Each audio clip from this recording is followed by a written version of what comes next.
RMM Rehoboth Media Ministries.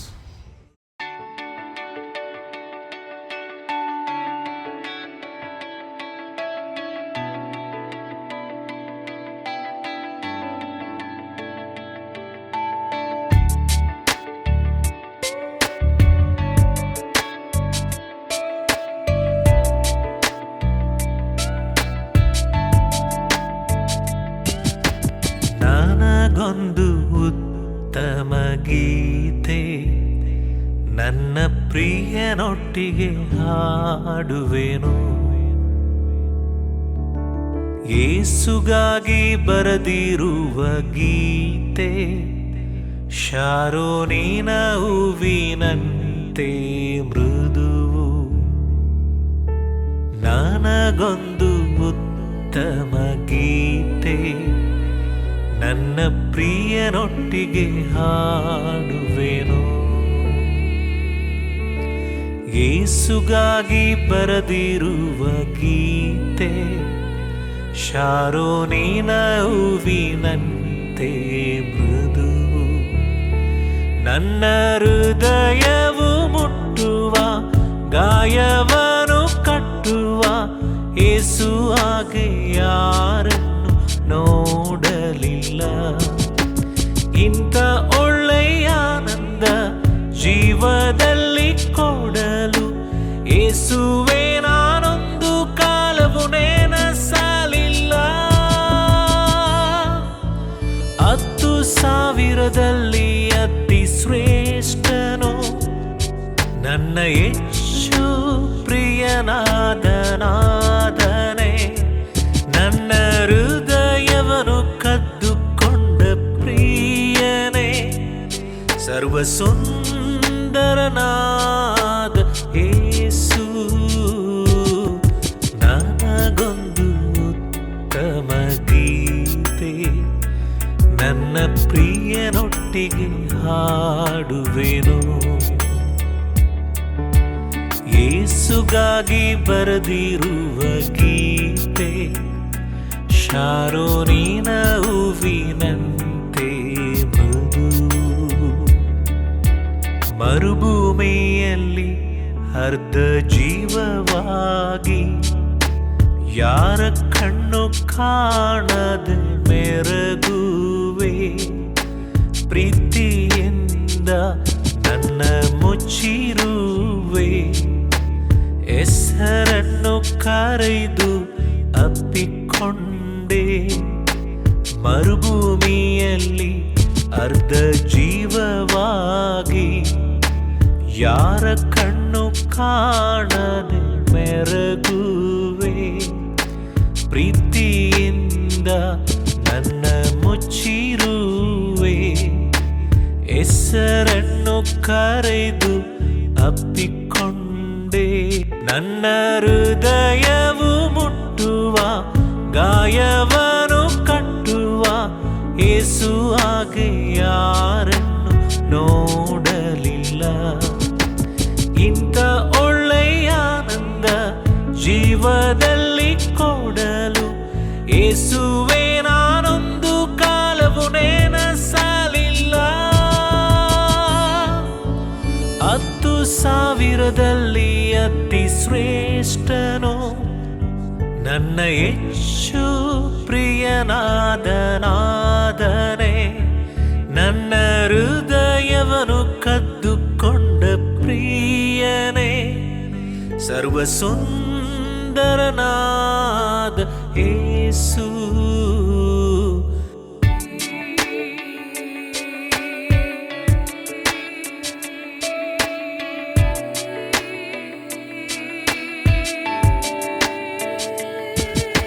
ಸ್ವರ್ಗದಲ್ಲಿ ಒಂದು ಸ್ಥಳವು ಬೇಗ ಬಂದು ನನ್ನ ಕರೆದೊಯ್ಯುವ.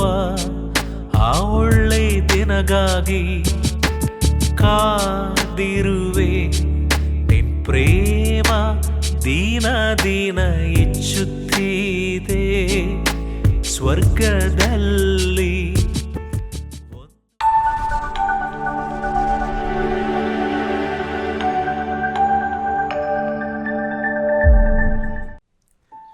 ಜೀವವಾಕ್ಯ ಕಾರ್ಯಕ್ರಮಕ್ಕೆ ಸ್ವಾಗತ ಬಯಸ್ತಿದ್ದೇವೆ. ಬನ್ನಿರಿ, ಇವತ್ತಿನ ದಿವಸ ಮತ್ತೊಂದು ವಿಷಯ ನಾವು ನೋಡಲಿಕ್ಕಿದ್ದೇವೆ. ಕಳೆದ ಬಾರಿ ನಾವು ಪರಿಹಾರದಲ್ಲಿ ಸಮಸ್ಯೆ ಅಂತ ನೋಡಿದ್ವಿ. ಅಂದರೆ ಒಂದು ಸಕಾರಾತ್ಮಕದಲ್ಲಿ ನಕಾರಾತ್ಮಕವನ್ನು ನಾವು ನೋಡಿದ್ವಿ. ಆದರೆ ಇವತ್ತಿನ ದಿವಸ ನಾವೇನು ನೋಡ್ತೀವಿ ಅಂದರೆ ಪರಿಹಾರದಲ್ಲಿ ಸಮಸ್ಯೆ ಅಲ್ಲ, ಪರಿಹಾರದಲ್ಲಿ ಮಹಾಪರಿಹಾರ. ವಾವ್! ನನಗೆ ಒಬ್ಬ ಸ್ನೇಹಿತರು ಇದ್ದಾರೆ ಬೆಂಗಳೂರಿನಲ್ಲಿ. ಅವರಿಗೆ ನಾನು ಏನಾದರೂ ಹೇಳಿದರೆ ಚೆನ್ನಾಗಿ ಕೇಳಿಸ್ಕೊಳ್ತಿದ್ರು. ಕೇಳಿಸ್ಕೊಂಡ್ಬಿಟ್ಟು ಕಡೆಗೆ ಹೇಗೆ ಸ್ಟಾರ್ಟ್ ಮಾಡ್ತಿದ್ರಂದರೆ, ಹಾಗಲ್ಲ ಅಂತ ಹೇಳ್ಬಿಟ್ಟು ತಮ್ಮ ಒಂದು ಅಭಿಪ್ರಾಯ ಅವರು ತಿಳಿಸ್ತಿದ್ರು.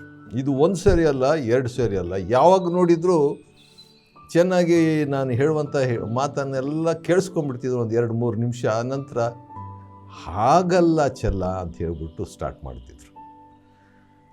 ನನಗೆ ಆದ ಕಾರಣ ನಾನು ಯಾಕೆ ಹೇಳ್ಕೋಬೇಕು ಸಮಸ್ಯೆ, ಯಾಕೆ ಹೇಳ್ಕೋಬೇಕು, ಯಾಕಂದರೆ ನಾನು ಏನೇ ಹೇಳಿದ್ರು ಹಾಗಲ್ಲ ಅಂತ ಸ್ಟಾರ್ಟ್ ಮಾಡ್ತಾರೆ ಅವರು ಅನ್ನುವಂಥದ್ದು ನನ್ನ ಮನಸ್ಸಿನಲ್ಲಿ ಉಳಿದುಬಿಡ್ತು.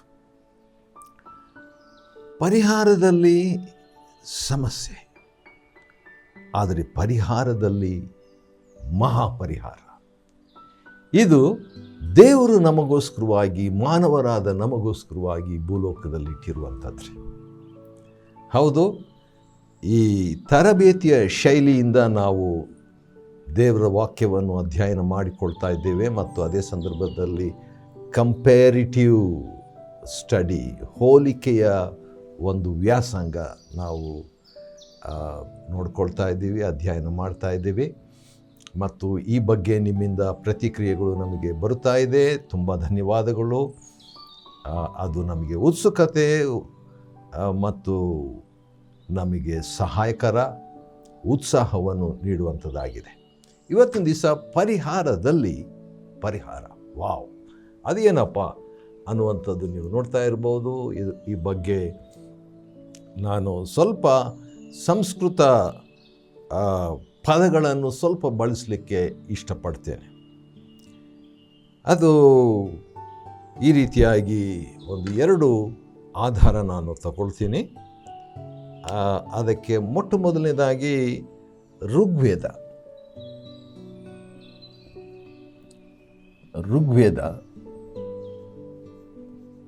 ಮತ್ತು ಮಂಡಲ 10ನೇ ಮಂಡಲ ಅಥವಾ ಅಧ್ಯಾಯ ಮತ್ತು 16ನೇ ಮಂತ್ರ.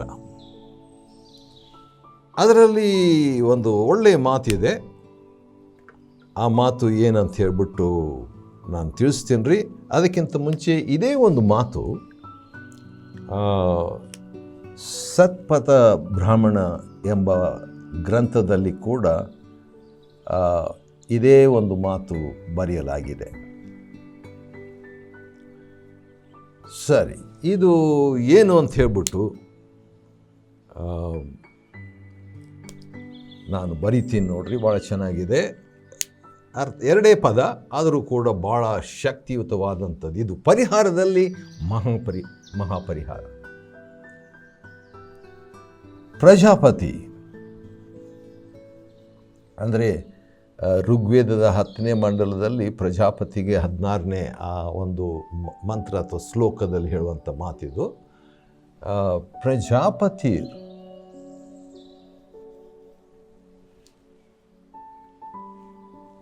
ಯಜ್ಞ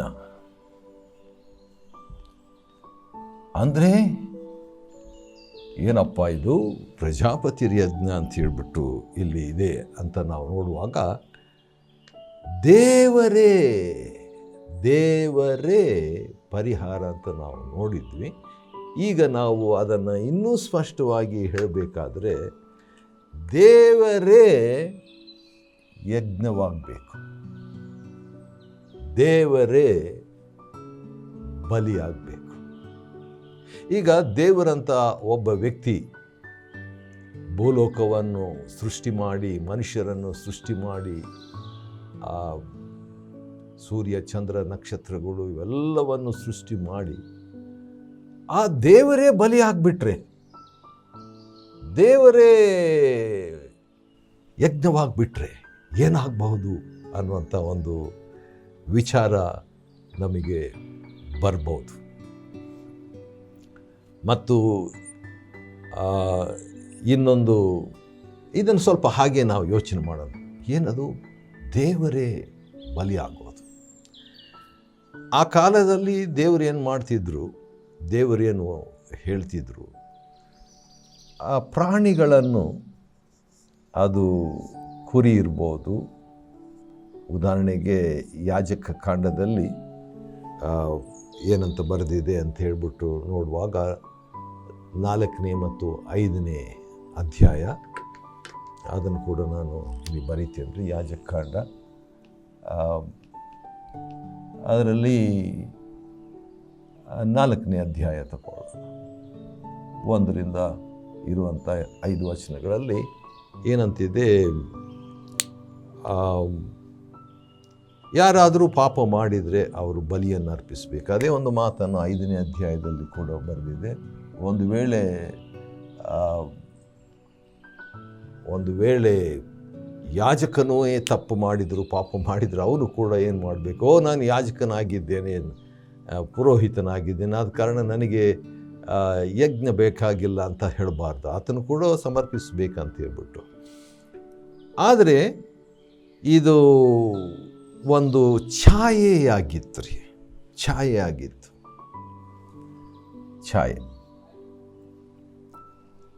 ಅಂದರೆ ಭವಿಷ್ಯವನ್ನು ಏನೋ ತೋರಿಸುವಂಥದ್ದಾಗಿತ್ತು, ನಿಜ ಅಲ್ಲ. ನಿಜ ಸ್ವರೂಪ ಏನಂದರೆ, ಯಾವ ರೀತಿಯಾಗಿ ಪ್ರಾಣಿಗಳು ಬಲಿ ಆಗ್ತಾ ಇದೆಯೋ ಪಾಪಕ್ಕೆ ಪರಿಹಾರವಾಗುವಂತೆ ಒಂದಿನ ಪ್ರಜಾಪತಿಯೇ ಯಜ್ಞವಾಗಿಬಿಡಬೇಕು, ದೇವರೇ ಬಲಿ ಆಗಬೇಕು ಅನ್ನುವಂಥದ್ದು. ಅದನ್ನು ಒಂದೇ ಸಾರಿ ಅದು ಭಾಳ ಶಾಕ್ ಆಗ್ಬೋದು ಜನರಿಗೆ, ಏನಪ್ಪ ಅಯ್ಯೋ ದೇವರು ಬಲಿಯಾಗೋದಾ ಅಂತ. ಅದಕ್ಕೆ ದೇವರು ಕ್ರಮೇಣವಾಗಿ ನಿಧಾನವಾಗಿ ಈ ಕುರಿಯನ್ನು ಬಲಿಯಾಗಿ ಅರ್ಪಿಸುವಂಥದ್ದು. ಕೆಲವು ಸಾರಿ ಬಡವರಾಗಿದ್ದರೆ ಏನಂತ ಒಂದು ಪಾರಿವಾಳ, ಅದನ್ನು ಒಟ್ಟು ರಕ್ತ ಸುರಿಬೇಕು. ಯಾಕಂದರೆ ರಕ್ತಧಾರೆ ಇಲ್ಲದೆ, ರಕ್ತ ಸುರಿಸುವಿಕೆ ಇಲ್ಲದೆ ಪಾಪ ಪರಿಹಾರ ಇಲ್ಲ, ಪಾಪ ಪರಿಹಾರವಿಲ್ಲ. ಆದುದರಿಂದ ಆ ಕಾಲದಲ್ಲಿ ಈ ಬಲಿಯನ್ನು ಅರ್ಪಿಸುವಾಗ ಏನಾಗ್ತಿತ್ತಂದರೆ, ನಾನು ಅದನ್ನು ಹೇಳಲೇಬೇಕು. ಯಾಕಂತ ಹೇಳಿದರೆ, ಯಾಕೆ ದೇವರೇ ಬಲಿಯಾಗಬೇಕು ಅನ್ನುವಂಥದ್ದಕ್ಕೆ ಒಂದು ಕಾರಣ ಕೊಡ್ತೀನಿ ನೋಡ್ರಿ. ಅದನ್ನು ಇಬ್ರಿಯ ಗ್ರಂಥಕರ್ತನು ಹೇಳುವಂಥದ್ದು. ಯಾವ ರೀತಿಯಾಗಿ 2 ಅಂದರೆ ಋಗ್ವೇದದಲ್ಲಿ ಇದೆ, ಸತ್ಪಥ ಬ್ರಾಹ್ಮಣದಲ್ಲಿ ಕೂಡ ಇದೆ. ಇದೇ ಒಂದು ಮಾತಿದೆ, ಪ್ರಜಾಪತಿಯೇ ದೇವರೇ ಬಲಿಯಾಗಿ ಪ್ರಾಣ ಕೊಡಬೇಕು ಅಂತ ಹೇಳ್ಬಿಟ್ಟು. ಅದಕ್ಕೆ ಒಂದು ಮುಖ್ಯ ಕಾರಣ ನಾನು ಕೊಡಲಿಕ್ಕೆ ಇಷ್ಟಪಡ್ತೇನೆ. ಅದೇನೆಂದರೆ, ಇಬ್ರಿಯ ಗ್ರಂಥಕರ್ತನು ಇಬ್ರಿಯರಿಗೆ ಬರೆದ ಪತ್ರಿಕೆಯಲ್ಲಿ, ಬೈಬಲಿನ ಇಬ್ರಿಯ 10ನೇ ಅಧ್ಯಾಯ ಏನಂದರೆ 1ರಿಂದ 4 ವಚನಗಳು, 1ರಿಂದ 4.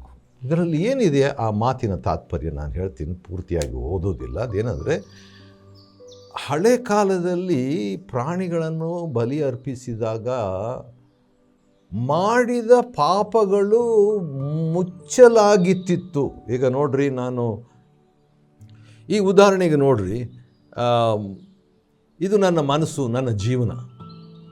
ನನ್ನ ಜೀವನದಲ್ಲಿ ಪಾಪ ಅನ್ನುವಂಥದ್ದು ಬಹಳವಾಗಿ ಉಳಿದಿರ್ತದೆ. 1 ವರ್ಷದಿಂದ ಅಥವಾ ಎಷ್ಟೋ ದಿನಗಳಿಂದ ಮಾಡಿದ ಪಾಪಗಳು ಕೂಡಿಸಿ ಸಂಗ್ರಹವಾಗಿ ಇರುವಂಥ ಪಾಪಗಳ ನೀಗುವಿಕೆ, ಪರಿಹಾರ ನಾನು ಮಾಡಬೇಕಾದ್ರೆ ಏನು ಮಾಡಬೇಕು? ಬಲಿಯನ್ನು ಅರ್ಪಿಸಬೇಕು. ಯಾಜಕಕಾಂಡ 4ನೇ ಅಧ್ಯಾಯ 5ನೇ ಅಧ್ಯಾಯದಲ್ಲಿ ಬಲಿಯನ್ನು ಅರ್ಪಿಸ್ತಿದ್ರು. ಬಲಿಯನ್ನು ಅರ್ಪಿಸಿದಾಗ ಏನಾಗ್ತಿತ್ತು?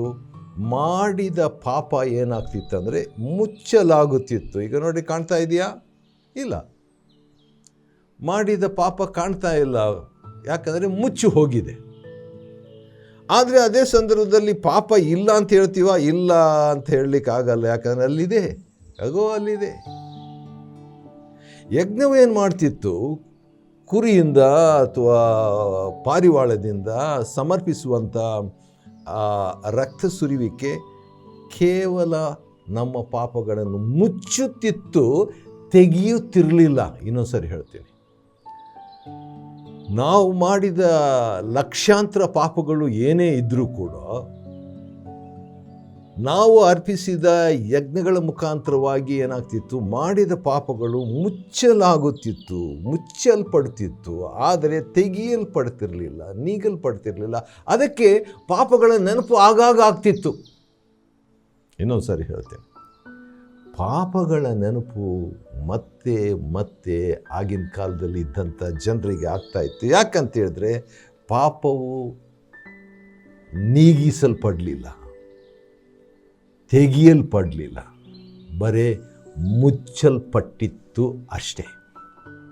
ಅದನ್ನೇ ಇಬ್ರಿಯರಿಗೆ ಬರೆದ ಪತ್ರಿಕೆ 10ನೇ ಅಧ್ಯಾಯದ 1-4 ಶ್ಲೋಕಗಳಲ್ಲಿ ಅಥವಾ ವಚನಗಳಲ್ಲಿ ಇಬ್ರಿಯ ಗ್ರಂಥಕರ್ತನು ಬರೆದಿರ್ತಾನ್ರೆ.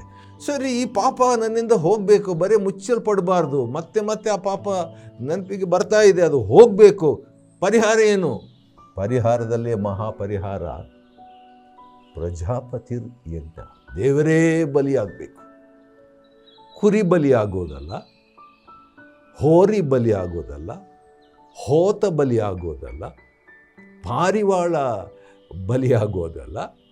ಅದೆಲ್ಲ ಒಂದು ತಾತ್ಕಾಲಿಕವಾದ, ಅದು ಟೆಂಪರರಿ ಅರೇಂಜ್ಮೆಂಟ್ ಅಂತ ಹೇಳ್ತಾರಲ್ಲ, ತಾತ್ಕಾಲಿಕವಾದಂಥ ಸಿದ್ಧತೆ. ಅದು ಮಾನವನ ಪಾಪ ಪರಿಹಾರ ಆಗಬೇಕನ್ನುವುದಕ್ಕೆ ಒಂದು ತಾತ್ಕಾಲಿಕವಾದಂಥ ಪರಿಹಾರ ದೇವರು ಒದಗಿಸಿಕೊಟ್ಟಿದ್ರು. ದೇವರೇ ಕೊಟ್ಟಿದ್ದದು. ಯಾಕಂದರೆ ಈ ಯಜ್ಞವು ದೇವರ ಒಂದು ಯೋಜನೆ ಅಥವಾ ತಿಳುವಳಿಕೆ ಅಂತ ಹೇಳ್ಬಿಟ್ಟು.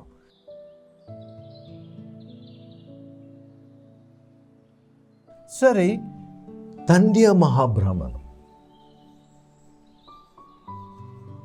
ಇವತ್ತು ಬೆಳಗ್ಗೆ ಇದನ್ನು ನಾನು ಧ್ಯಾನ ಮಾಡ್ತಾ ಇದ್ದೆ, ಓದ್ತಾ ಇದ್ದೆ, ಅಧ್ಯಯನ ಮಾಡ್ತಿದ್ದೆ. ತಂದೆ ಮಹಾಬ್ರಾಹ್ಮಣ,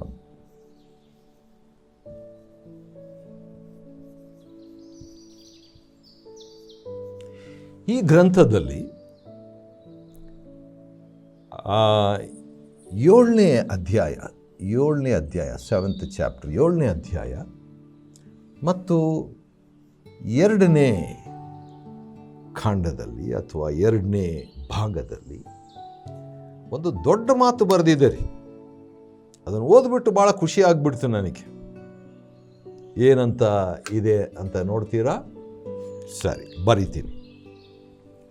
ಪ್ರಜಾಪತಿರ್, ಮತ್ತೆ ದೇವ್ರ ಬಗ್ಗೆನೇ ಪ್ರಜಾಪತಿರ್ ಅಂದರೆ ದೇವರು. ಯಾಕಂದರೆ ಪರಿಹಾರದಲ್ಲಿ ಮಹಾಪರಿಹಾರ ಅಲ್ವಾ? ಸರಿ, ಪ್ರಜಾಪತಿರ್ ದೇವಭ್ಯಂ. ಪ್ರಜಾಪತಿರ್ ದೇವಭ್ಯಂ.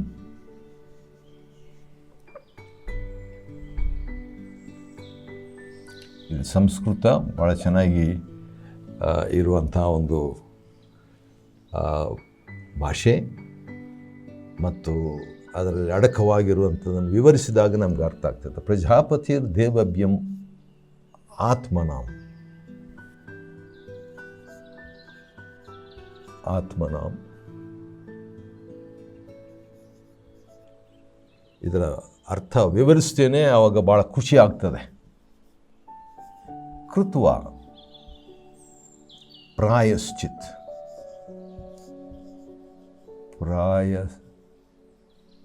ಪ್ರಾಯಶ್ಚಿತ್. ಪ್ರಜಾಪತಿರ್ ದೇವಭ್ಯಂ ಆತ್ಮನಾಂ ಕೃತ್ವ ಪ್ರಾಯಶ್ಚಿತ್. ಅಂದರೆ ದೇವರೇ ತಾನಾಗಿ ನಮಗೆ ಬಲಿಯಾಗಿ ಪ್ರಾಯಶ್ಚಿತ್ತವನ್ನು ಮಾಡ್ತಾರೆ ಅಂತ ಹೇಳ್ಬಿಟ್ಟು, ಪಾಪ ಪರಿಹಾರವನ್ನು ಮಾಡ್ತಾರಂತ. ಮೊದಲು ಏನಿತ್ತು, ಒಂದು ಕುರಿ ಕೊಟ್ಟರೆ ಸಾಕು. ಸರಿ, ಕುರಿ ಕೊಡ್ಲಿಕ್ಕೆ ಆಗಲ್ಲ, ಸರಿ ಒಂದು ಪಾರಿವಾಳ ಏನಾದರೂ ಕೊಟ್ಟರೆ ಸಾಕು ಅಂತ ಹೇಳ್ಬಿಟ್ಟು ದೇವರು ಆ ರೀತಿಯಾಗಿ ಅನುಮತಿಸ್ತಿದ್ರು. ಆದರೆ ಬಡವರಿಗೆ ಅದು ಕೂಡ ಕೊಡಲಿಕ್ಕೆ ಆಗಲಿಕ್ಕಿಲ್ಲ. ಹಾಗಾದರೆ ಶ್ರೀಮಂತರಿಗೆ ಪಾಪ ಕ್ಷಮಾಪಣೆ, ಬಡವರಿಗೆ ಪಾಪ ಕ್ಷಮಾಪಣೆ ಇಲ್ಲ ಅಂತ ಹೇಳ್ಬಿಟ್ಟು ದೇವರು ಪಕ್ಷಪಾತಿ ಅಂತ ಹೇಳ್ಬಿಟ್ಟು ಒಂದು ಹೇಳಲಿಕ್ಕೆ ಒಂದು ಅವಕಾಶ ಬರಬಾರ್ದು ಅಂತ ಹೇಳ್ಬಿಟ್ಟು ದೇವರೇನು ಮಾಡಿಬಿಟ್ರು, ಪರಿಹಾರದಲ್ಲಿ ಮಹಾಪರಿಹಾರ ಮಾಡಿಬಿಟ್ರು. ಏನು ಮಾಡಿಬಿಟ್ರು, ನಾನೇ ಬಲಿಯಾಗ್ಬಿಡ್ತೀನಿ, ನಾನೇ ಯಜ್ಞವಾಗ್ಬಿಡ್ತೀನಿ. ಪ್ರಜಾಪತಿ ದೇವಭ್ಯಂ ಆತ್ಮನಾಂ ಕೃತ್ವಾ ಪ್ರಾಯಶ್ಚಿತ್. ದೇವರು ತಾನೇ ಬಲಿಯನ್ನಾಗಿ ತನ್ನನ್ನು ಸಮರ್ಪಿಸಿಕೊಂಡು ನಮಗೆ ಪ್ರಾಯಶ್ಚಿತ್ತವನ್ನು, ಪಾಪ ಪರಿಹಾರವನ್ನು, ನಾನು ಹೇಳಿದ್ನಲ್ವರ ಇನ್ನೊಂದು ಸಾರಿ ಅದೇ ಒಂದು ಉದಾಹರಣೆ ಕೊಡ್ತೀನಿ ರೀ. ಅದೇನೆಂದರೆ, ಇದು ನಮ್ಮ ಜೀವನ, ನಮ್ಮ ಹೃದಯ, ಪಾಪ ಅನ್ನುವಂಥದ್ದು ಇದೆ ಅಲ್ಲಿ. ಆದರೆ ಆ ಪಾಪವನ್ನು ಏನು ಮಾಡ್ತಿತ್ತು, ಯಜ್ಞವು ಏನು ಮಾಡ್ತಿತ್ತು, ಮುಚ್ಚುತ್ತಾ ಇತ್ತು ಅಷ್ಟೇ. ಆದ ಕಾರಣ ಪದೇ ಪದೇ ಮಾಡಿದ ಪಾಪಗಳು ನೆನಪಿಗೆ ಬರ್ತಾ ಇದ್ದು ಮನಸ್ಸಾಕ್ಷಿಯಲ್ಲಿ, ಹಳೆಯ ಒಡಂಬಡಿಕೆಯಲ್ಲಿ. ಅದನ್ನೇ ಇಬ್ರಿಯ 10:1-4 ಹೇಳಿರುವಂಥದ್ದು. ಆದರೆ ಪ್ರಜಾಪತಿ ದೇವರು ಏನು ಮಾಡಿಬಿಟ್ರು, ಈ ಯಜ್ಞದಿಂದ ಪಾಪ ಪರಿಹಾರ ಆಗೋದಿಲ್ಲ, ಮನುಷ್ಯನಿಗಿರುವಂಥ ಈ ಪಾಪ ಬರೀ ಮುಚ್ಚಲ್ಪಡಬಾರ್ದು, ತೆಗೆಯಲ್ಪಡಬೇಕು, ಇರಬಾರ್ದು. ಕ್ಲೀನ್ ಚಿಟ್ ಅಂತಾರಲ್ಲ, ಆ ರೀತಿಯಾಗಿ ಇರಬೇಕಂತ ಹೇಳಿದ್ರೆ ಕೇವಲ ಕುರಿಗಳ ರಕ್ತ ಅಲ್ಲ, ದೇವರೇ ರಕ್ತ ಸುರಿಸಬೇಕು. ಆದರೆ ಒಂದು ಸಮಸ್ಯೆ ಬರ್ತದೆ, ದೇವರೇ ರಕ್ತ ಸುರಿಸಬೇಕಾದ್ರೆ ದೇವರ ಬಗ್ಗೆ ಒಂದು ಮಾತಿದೆ. ಅದೇನಂತ ಹೇಳಿದ್ರೆ, ದೇವರು ಆತ್ಮ ಸ್ವರೂಪನು. ನಾನು ಒಂದು ವಾಕ್ಯ ಬರೀತೀನಿ, ಯೋಹಾನ 4ನೇ ಅಧ್ಯಾಯ ಮತ್ತು 24ನೇ ವಚನದಲ್ಲಿ, ದೇವರು ಆತ್ಮಸ್ವರೂಪ. ದೇವರು ಆತ್ಮಸ್ವರೂಪನಂತ ಹೇಳಿದ್ಮೇಲೆ ರಕ್ತ ಸುರಿಸ್ಲಿಕ್ಕೆ ಆಗಲ್ಲ. ಯಾಕಂದರೆ ದೇವರು ಆತ್ಮಸ್ವರೂಪನು. ನಮ್ಮ ಹಾಗೆ ದೇವರಿಗೆ ರಕ್ತ ಮಾಂಸ ಇಲ್ಲ. ಹಾಗಾದರೆ ದೇವರೇ ಬಲಿ ಆಗಬೇಕು, ದೇವರೇ ಯಜ್ಞವಾಗಬೇಕು, ದೇವರೇ ರಕ್ತ ಸುರಿಸಬೇಕಾದ್ರೆ ಏನು ಪರಿಹಾರ? ಪರಿಹಾರದಲ್ಲಿ ಮಹಾಪರಿಹಾರ ಉಂಟು. ಅದನ್ನು ಮುಂದಿನ ಅಧ್ಯಯನಗಳಲ್ಲಿ ನಾವು ನೋಡಿಕೊಳ್ಳಿಕ್ಕಿದ್ದೇವೆ. ಆದರೂ ಕೂಡ ಒಂದು ಮಾತನ್ನು ಹೇಳ ಬಯಸ್ತೇನೆ ರೀ. ಒಂದು ಇರುವೆ ಇದೆ. ಇರುವೆ ಹತ್ರ ಮಾತಾಡಬೇಕಾದ್ರೆ ನಾವು ಇರುವೆ ಅಂತ ಹೇಳ್ಬಿಟ್ಟು ಅದಕ್ಕೆ ಏನಾದರೂ ಹೇಳಿದರೆ ಅದು ಅರ್ಥ ಆಗಲ್ಲ. ಇರುವೆ ಜೊತೆಗೆ ಮಾತಾಡಬೇಕಾದ್ರೆ ನಾನೇ ಒಂದು ವೇಳೆ ಇರುವೆ ಆಗಿಬಿಟ್ಟು ಅದ್ರ ಜೊತೆಗೆ ಹೋಗ್ಬಿಟ್ಟು ಮುಂದೆ ಬರುವಂಥ ಅಪಾಯದ ಬಗ್ಗೆ ಏನಾದರೂ ಹೇಳಬೇಕಾದ್ರೆ ಅವಾಗ ಅರ್ಥ ಆಗ್ತದೆ. ಅದೇ ರೀತಿಯಾಗಿ ದೇವರು ಬಹಳ ದೊಡ್ಡ ವ್ಯಕ್ತಿ.